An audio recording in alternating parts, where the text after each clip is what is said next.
operation, what does it mean? What is this? Modify. Minus. Modify. Divide. Okay, so that is what we call operation. What operation did you see in the given example? Sure? What operation did you see in the given example? Modify. Multiply. What else? Math. Ay. What is that? Plus or? Add. Okay. So, there are two operations in this given example. So, we need to add first the fraction in inside parentheses. Let us write again. 5 over 6 times the sum of 2 over 5 plus 3 over 4. Okay, we need to perform first the fractions inside the parentheses. So how are you going to add this? Can you add this right away?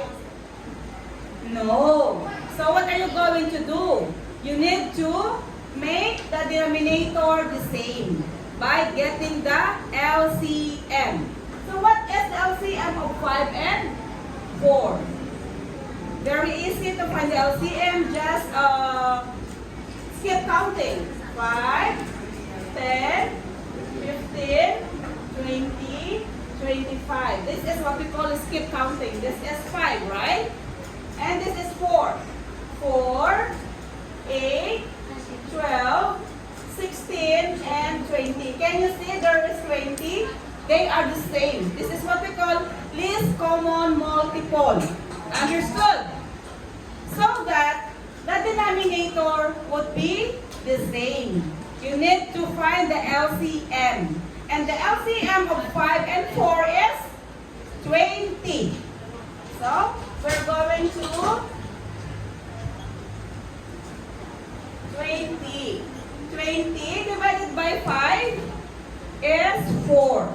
Multiplied by 2, the answer is 8. 20 divided by 4 is 5. Multiplied by 3 is 15.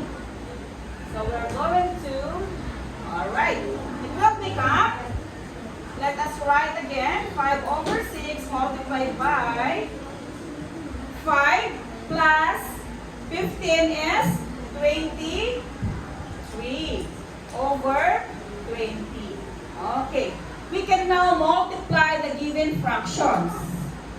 To help you multiply easy, let us use cancellation. What number are you going to cancel from this given? 5. Very good.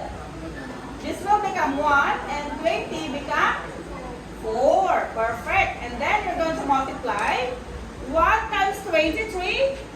23. 6 times 4. 6 times 4, Taro. 6 times 4.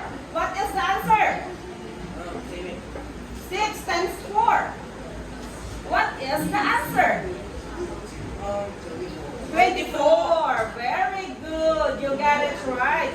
So the final answer is 23 over 24. That is the answer when you were performing the operation of 5 over 6 multiplied by 2 over 5 plus 3 over 4. You need to perform first the fraction inside the closed and open parentheses.